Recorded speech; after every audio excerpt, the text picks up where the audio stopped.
Compañeros y compañeras de la Juventud Rebelde, es para mí muy grato poder de nuevo compartir con ustedes algunas apreciaciones sobre el momento político. Agradezco la oportunidad que me dan de participar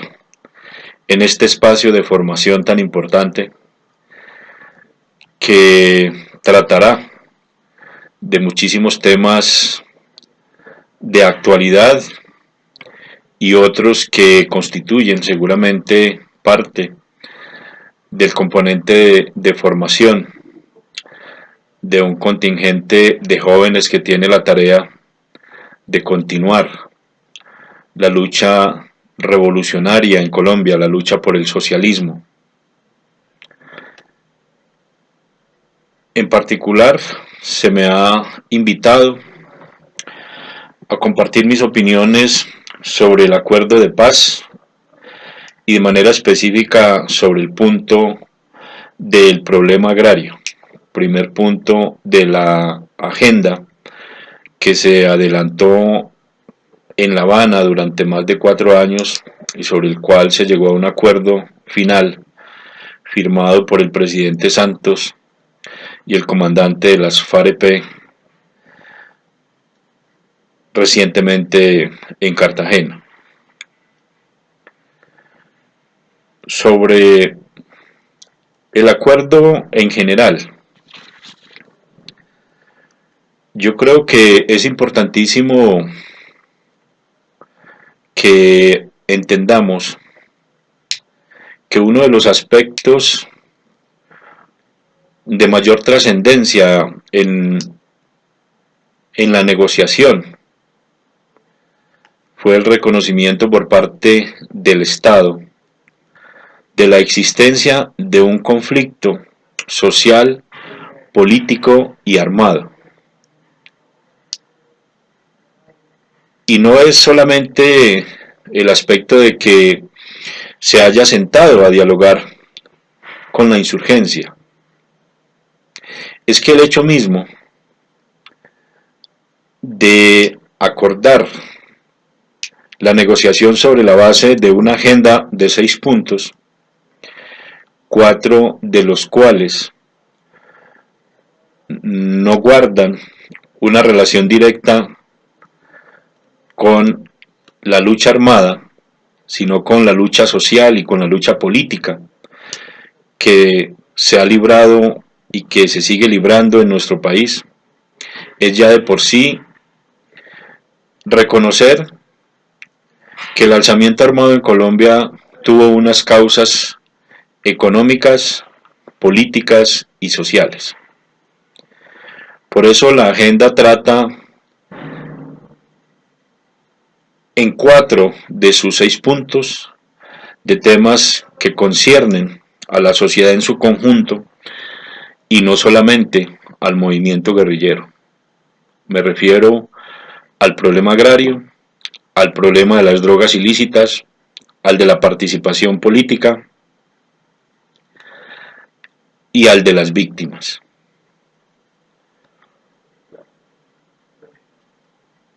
Es entonces uno de los aspectos más importantes de este acuerdo es el reconocimiento del contenido político de la lucha armada en Colombia, de la existencia de un conflicto económico, social, político y armado por parte del establecimiento. El haberle dado reconocimiento de interlocutor político a una fuerza guerrillera que durante 52 años ha enfrentado las políticas del establecimiento. El segundo aspecto que yo consideraría muy importante de todo el acuerdo y de todo el escenario de negociación, de todo el tiempo que duró la discusión de la agenda, es la participación ciudadana. Y no me refiero solamente al tema de la manera como la ciudadanía participó en las discusiones. Los foros regionales, los foros nacionales, las comisiones de distintos sectores sociales que tuvieron la oportunidad de hacer presencia en La Habana para entregar sus propuestas, la apertura de una página web donde todos los ciudadanos colombianos podían escribir, tramitar por allí sus inquietudes y sus propuestas con respecto a los puntos que se estaban discutiendo en ese momento en La Habana. Me refiero fundamentalmente a que en cada uno de los 6 puntos de la agenda se consideró de la mayor importancia la participación de la ciudadanía, de las comunidades, en la implementación de los acuerdos. Una lectura detenida, juiciosa, de las casi 300 páginas del acuerdo nos darán la visión de que se tuvo muy en cuenta la participación ciudadana y comunitaria a la hora de la construcción de la paz en Colombia, más allá de las discusiones de la mesa que concluyeron con un acuerdo final. Más de 30 escenarios de participación ciudadana y comunitaria podremos encontrar en los acuerdos. Pero voy a referirme a uno que tiene que ver con el cuarto punto, el de la solución al problema de las drogas ilícitas. Allí se habla de que la nueva política para enfrentar el problema de las drogas en Colombia tiene que ver con la formulación de planes municipales de desarrollo alternativo, en la cual la ciudadanía tiene la posibilidad de, a través de asambleas comunitarias o populares, de construir las propuestas para estos planes que deben ser tenidas en cuenta a la hora de que un municipio entregue el plan de desarrollo alternativo que servirá de base para la implementación de los programas y proyectos que sirven a la sustitución real y efectiva de los cultivos de coca, marihuana y amapola. Pero escenarios como este se encuentran a lo largo de todo el documento. La participación de las víctimas, que serán reconocidas a través de sus organizaciones, de las organizaciones sociales que serán reconocidas como víctimas, de los colectivos de derechos humanos que han trabajado en favor de las víctimas, son otro aspecto en el cual podemos comprobar cómo la participación ciudadana y comunitaria fue tenida en cuenta. Igual en el punto agrario, este aspecto es de suma importancia, es trascendental para la construcción de lo que será la nueva política del desarrollo rural. Un tercer aspecto importantísimo de este acuerdo es el reconocimiento de las víctimas. Y no solamente porque hayan participado de manera permanente en los foros y en visitas que se dieron hacia La Habana, lugar donde se realizaban las conversaciones, sino porque la creación de la Comisión de la Verdad,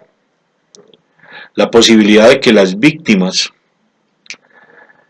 logren sus objetivos de verdad, justicia, reparación integral y garantías de no repetición, aspectos que han sido permanentes en su plataforma de lucha, nos da de verdad una idea de cuán importantes fueron las víctimas en la discusión de la agenda y en el acuerdo final. Otro aspecto importante que no debemos dejar de lado es el reconocimiento del enfoque de género y diferencial. El reconocimiento a las minorías étnicas, como son los indígenas y los afrodescendientes. Creo entonces que este no puede catalogarse, como algunos lo hacen, de un acuerdo entre cúpulas, de un acuerdo entre la insurgencia de las FARC y el gobierno nacional. Buena parte de nuestra sociedad estuvo representada de una u otra manera en la discusión y por supuesto está representada en el contenido final de los acuerdos. Sobre el punto 1 de la problemática agraria, es muy importante tener en cuenta algunos aspectos que son de trascendental importancia para superar el conflicto social armado en Colombia. El mismo hecho de que se haya colocado como primero en la agenda y primero en la discusión nos dice que efectivamente el problema agrario irresuelto en Colombia tiene gran importancia para la paz y tuvo primordial importancia para quienes en la mesa de La Habana buscaron el acuerdo final para la terminación del conflicto. Porque el conflicto agrario en Colombia ha tenido su base, su esencia, en dos aspectos. El modelo de desarrollo rural, que ha conllevado a la inequitativa distribución de la tierra. Y el segundo aspecto, el de la pobreza rural, el de la situación de marginamiento económico y político de la población rural en Colombia, que es más alta que la pobreza del resto de la población colombiana. Por eso, el contar dentro del acuerdo con un fondo de tierras de 3 millones de hectáreas para dotar de tierras a quien no la posee o la posee de manera insuficiente, es un punto de partida muy importante para resolver la situación de pobreza del campesinado. Y obviamente, sin resolver de fondo el problema de la inequitativa distribución de la tierra en Colombia, que es muchísimo más alta, sí cambia favorablemente para miles, millones de campesinos, afrodescendientes e indígenas que no poseen tierra hoy en Colombia. La creación de este fondo da la posibilidad de dar inicio a la redistribución de la tierra, que es uno de los aspectos centrales de la reforma agraria integral y democrática que nosotros hemos reclamado desde hace muchísimos años. Este fondo de tierras, como todos sabemos, estará acompañado de la formalización de la propiedad sobre la tenencia de la tierra. Un aspecto que es muy importante porque en nuestro país existen millones de poseedores de tierra de buena fe, colonizadores de baldíos, a quienes el Estado se ha negado sistemáticamente a formalizarles la propiedad a pesar de que esta posesión en muchos casos sea superior a los 30 y 40 años como ocurre en el oriente colombiano.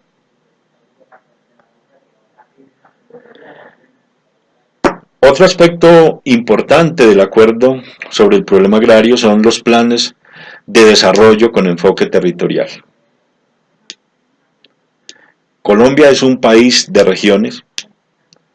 Nosotros siempre hemos propuesto que la reforma agraria debe tener esto en cuenta, puesto que las diferencias de carácter cultural, económico, geográfico y por supuesto climático deben ser tenidas en cuenta a la hora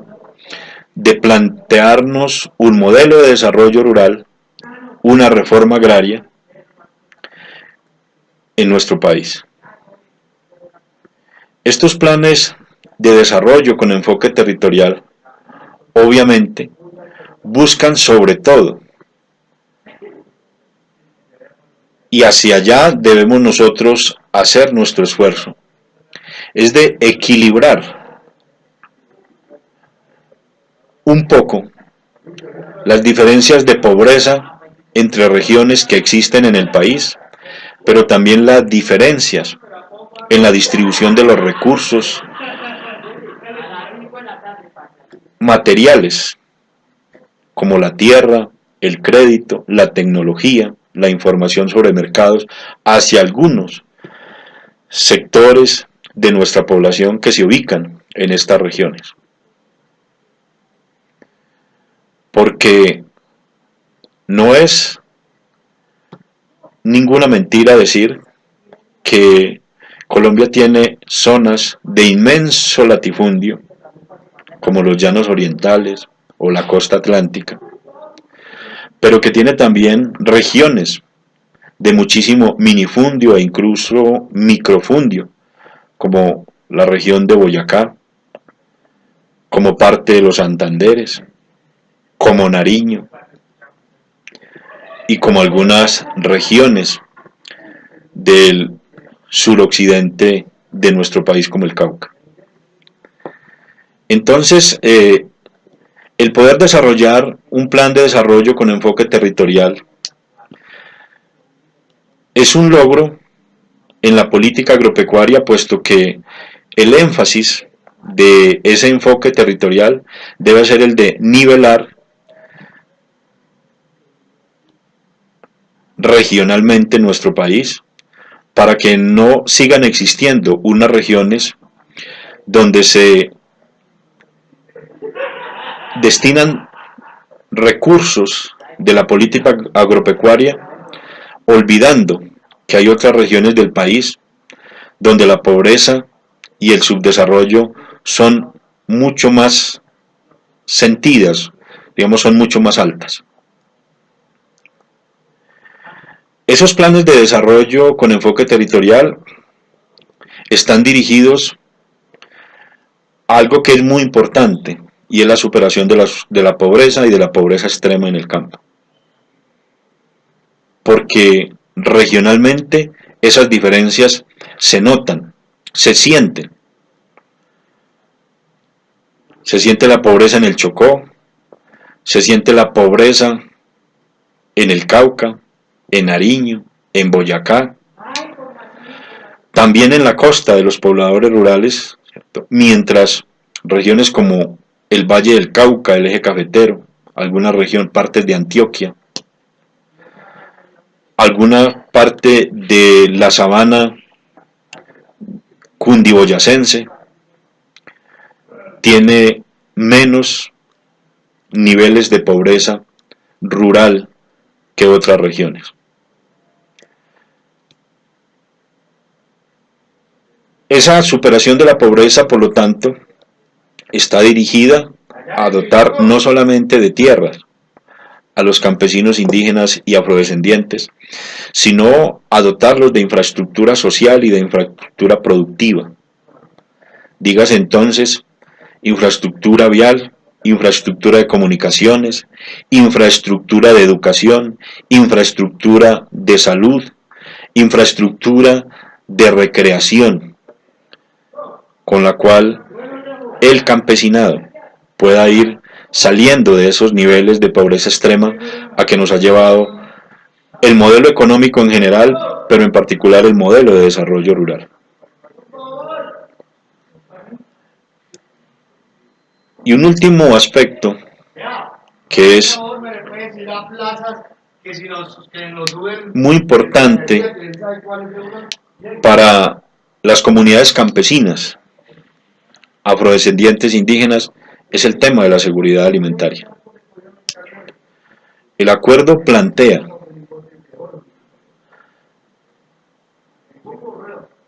la necesidad de la formulación de políticas, programas y proyectos para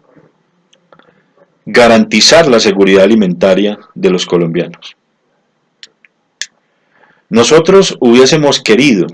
y así lo planteó la insurgencia en La Habana, que fuésemos más allá de la seguridad alimentaria y habláramos de la soberanía alimentaria, puesto que no es un problema simplemente semántico, no es una diferencia de palabras, o sea, los conceptos en sí mismos, seguridad alimentaria y soberanía alimentaria, tienen unas profundas diferencias. Sin embargo, el Estado se negó a plantear en los acuerdos, a dejar en el acuerdo el concepto de seguridad alimentaria que garantiza el derecho a la tierra, el derecho al agua, el derecho a las semillas, el derecho a conservar formas tradicionales de tecnologías de producción. Pero, aunque no se haya logrado del todo lo que el campesinado ha venido luchando durante tanto tiempo, que es la soberanía alimentaria, sí se logró al menos que dentro del tema de la seguridad alimentaria y no de la soberanía como hubiésemos querido, se deje explícito que el Estado garantizará, fortalecerá y promoverá la producción nacional de alimentos en zonas de producción campesina, en áreas de asentamientos de comunidades rurales, indígenas y de afrodescendientes, para superar la dependencia alimentaria que tenemos hoy de la importación masiva que nos dejó y que se ha venido fortaleciendo a través de la apertura económica y de los tratados de libre comercio. Quedan en este punto muchos aspectos por discutir, que en el acuerdo se han denominado salvedades. Esas salvedades son parte de la lucha que debemos continuar contra los tratados de libre comercio, contra la extranjerización de la propiedad de la tierra,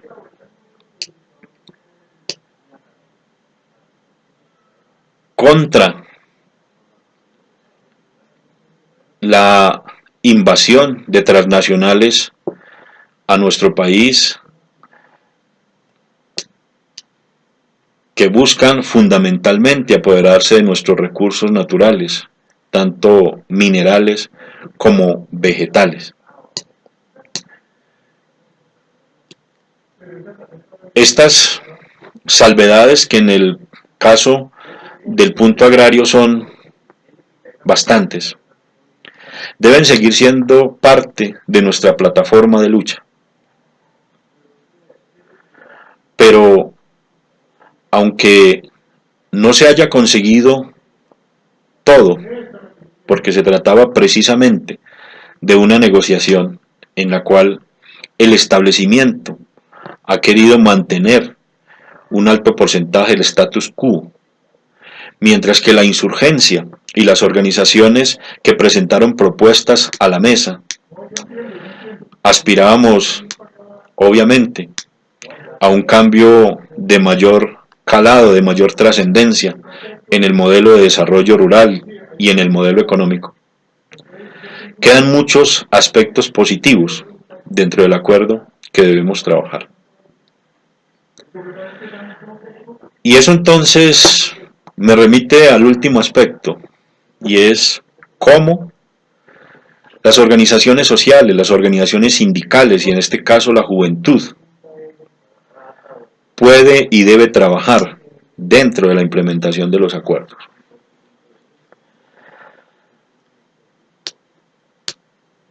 Yo creo que debemos partir de lo siguiente.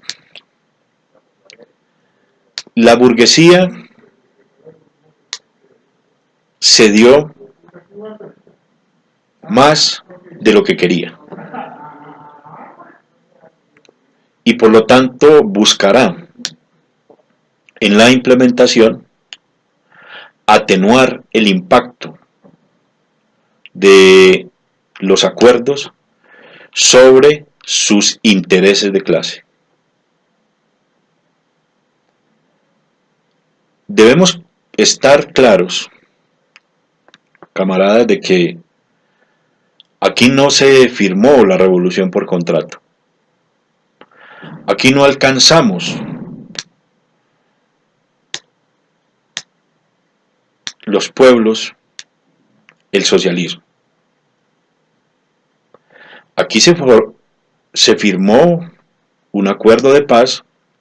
que nos colocará en la ruta de la transición hacia ese nuevo modelo económico y hacia ese nuevo modelo político. Pero la lucha se va a intensificar. La burguesía, por, como dije hace un momento, atenuar el impacto de los acuerdos y de las reformas que están implícitas en él, de sus intereses, tanto económicos como políticos. Entonces la organización y la movilización seguirán siendo vigentes, y yo diría que es más, tendrán que imponerse, no solo para que la implementación de los acuerdos respete el espíritu de lo acordado, sino para que podamos aprovechar lo acordado para ir más allá dentro de nuestras aspiraciones. Porque nosotros no aspiramos, como revolucionarios, a maquillar el sistema. Nosotros estamos aspirando a asumir el control político del Estado. En palabras marxistas, asumir el control de la superestructura para desde allí generar los cambios en la infraestructura económica de producción de nuestro país. Y yo sí considero que hay importantes posibilidades en el acuerdo.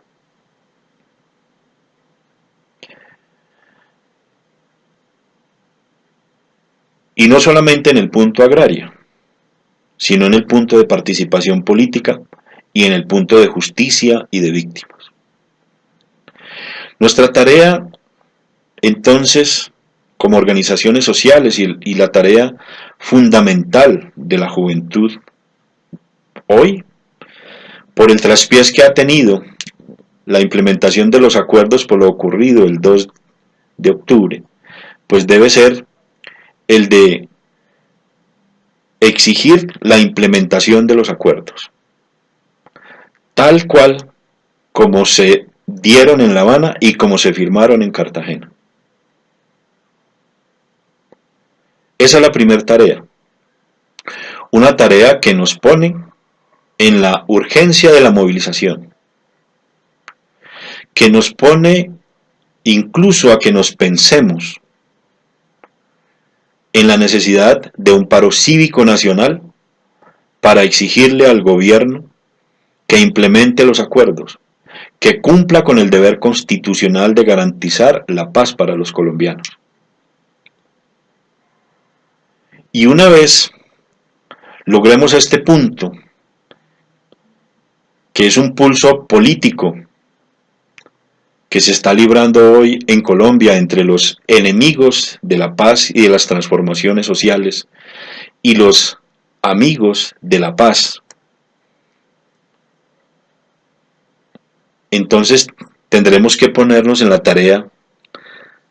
de acompañar a las comunidades, y esa debe ser una tarea de la juventud, acompañar las comunidades y las organizaciones en la formulación de las propuestas y de los proyectos que materializarán el Acuerdo de La Habana. Pongo algunos ejemplos. Las organizaciones sociales y las organizaciones de víctimas hoy están colgados en lo que tiene que ver con la participación de estas en el punto de justicia y en la Comisión de la Verdad Histórica. Si no logramos una participación popular adecuada, oportuna y eficiente en este escenario, el establecimiento, y digo el establecimiento porque en ello va no solamente el gobierno, sino los partidos políticos y los empresarios del capitalismo y las transnacionales en Colombia, quedarán sin asumir la responsabilidad que han tenido en el conflicto en Colombia. Y entonces resultará que el conflicto en Colombia se dio simplemente porque a unas personas se les ocurrió, injustamente según ellos, a alzarse en armas contra un Estado democrático y legítimo. Nosotros no podemos permitir que eso ocurra. Es nuestra tarea fundamental en este punto demostrarle no solamente a la sociedad colombiana, sino a la comunidad internacional, que aquí el alzamiento armado, la lucha política y social del movimiento popular ha sido legítima, incluida el uso de las armas. Que aquí no es que un grupo de colombianos se alzó influenciado por doctrinas externas, sino porque existían unas causas económicas, sociales y políticas que precisamente el acuerdo busca y debe superar. No puede ser entonces que los empresarios que patrocinaron paramilitares, los políticos que patrocinaron paramilitares y el gobierno que no solamente se hizo de la vista gorda, sino que acompañó, que adoptó el paramilitarismo como política de Estado, resulten siendo víctimas o neutrales en estos 52 años de conflicto. La mayor responsabilidad de este conflicto lo tiene el establecimiento. Entonces, es necesario que se acompañe a las organizaciones sociales y a las organizaciones de víctimas a jugar el papel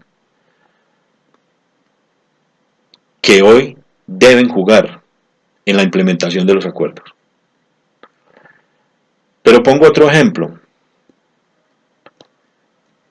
el de la formulación de los planes de desarrollo alternativo, que son parte de la solución al problema de las drogas ilícitas en Colombia. Si las organizaciones campesinas, indígenas y afrodescendientes no participan en las asambleas comunitarias o populares y llevan sus propuestas para la construcción de estos planes de desarrollo alternativo, el gobierno sí lo hará a través de los alcaldes, a través de los gobernadores, a través de instituciones del Estado o a través de organizaciones no gubernamentales. A quienes no les interesa el resultado político, les interesa el manejo del dinero. Igual ocurre con el primer punto. Son 3 millones de hectáreas de un fondo para distribuir tierras a campesinos que no la posean o la posean de manera insuficiente. Las organizaciones campesinas, las organizaciones indígenas y de afrodescendientes en el país seguramente ya están trabajando alrededor de construir las propuestas, de presentar los censos o listados, como le queramos llamar, de las personas que podrían ser beneficiadas como adjudicatarios de estas 3 millones de hectáreas. Estamos trabajando en eso. Nuestras organizaciones, me refiero a las organizaciones que participan con Juventud Rebelde en Marcha Patriótica y que son del ámbito de lo rural, están trabajando en eso. ¿Saben cuántos campesinos en cada departamento serían posibles beneficiarios de la distribución de este fondo de tierras? ¿Sabemos cuántos propietarios o poseedores de tierra hoy no la han formalizado para entrar dentro del programa de formalización? Están las organizaciones campesinas presentando los proyectos, los programas, las propuestas de carácter productivo para superar la pobreza rural y garantizar la soberanía alimentaria nacional. Estamos nosotros involucrados en la formulación de propuestas de desarrollo social como distritos de riego, construcción de puestos de salud, programas de vivienda, acueductos, electrificación, construcción de escuelas, de colegios, etcétera, que hacen parte de esos planes de desarrollo con enfoque territorial de que habla el acuerdo en el primer punto. Son muchas las tareas que tenemos.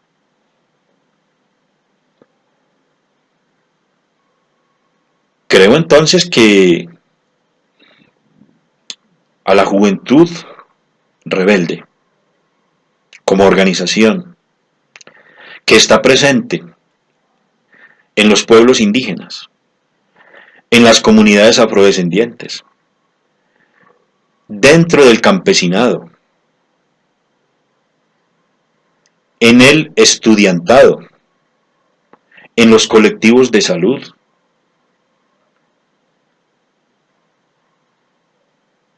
le corresponde una tarea importantísima de orientar a sus afiliados militantes, a sus colectivos, para que acompañen, para que se involucren en cada uno de los aspectos que conciernen a la implementación de los acuerdos. Si nosotros no lo hacemos, otros lo harán. Hay otras organizaciones juveniles, de otras vertientes políticas, que seguramente se están planteando el mismo tema y que quizás estén mucho más adelantados que nosotros en esto. El enfoque de género y diferencial de que hablan los acuerdos compete de manera directa a la juventud y en este caso a la juventud que se agrupa a nivel nacional en JR.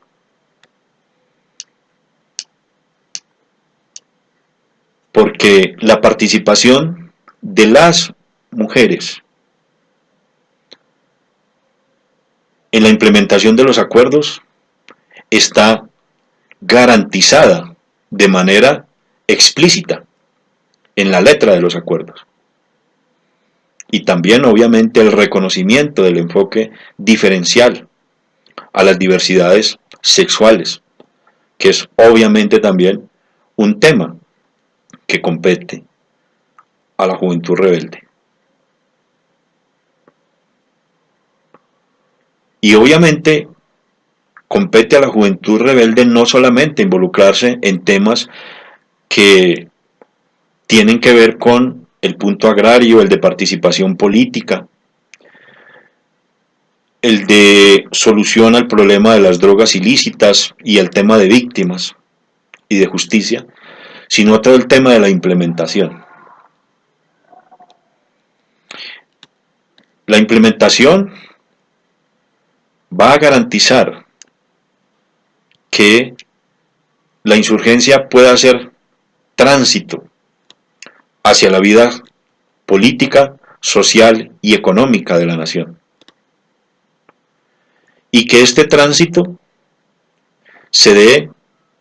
por los canales adecuados. Y que los saboteadores de la paz, que ya lo intentaron con el tema del plebiscito, no logren su objetivo en el tiempo que durará esa transición de la insurgencia hacia la vida económica, social y política, que es de 6 o 7 meses inicialmente, mientras se da la dejación total de las armas, sino que puede ser posterior, porque la ultraderecha buscará, por medio de la fuerza, lograr lo que no ha logrado por medio de la política. Entonces, compañeros y compañeras, yo creo que esta escuela debe analizar con detenimiento el papel que debe jugar la JR como organización nacional con presencia en los distintos sectores sociales de nuestra sociedad para involucrarse en la implementación y para acompañar con su conocimiento, con su iniciativa, a todas las organizaciones de estos mismos sectores, tanto urbanos como rurales, que debemos ponernos al frente de la implementación de los acuerdos para que de verdad la paz sea con justicia social y sea estable y duradera. Gracias por la oportunidad, compañeras y compañeros. Siempre es para mí una alegría poder contribuir con sus espacios de formación y de discusión. Por ahora, desde la prisión, y espero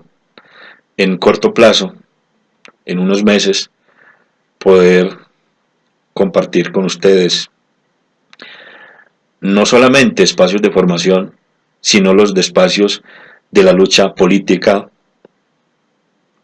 social, revolucionaria para la construcción del socialismo. Un gran abrazo.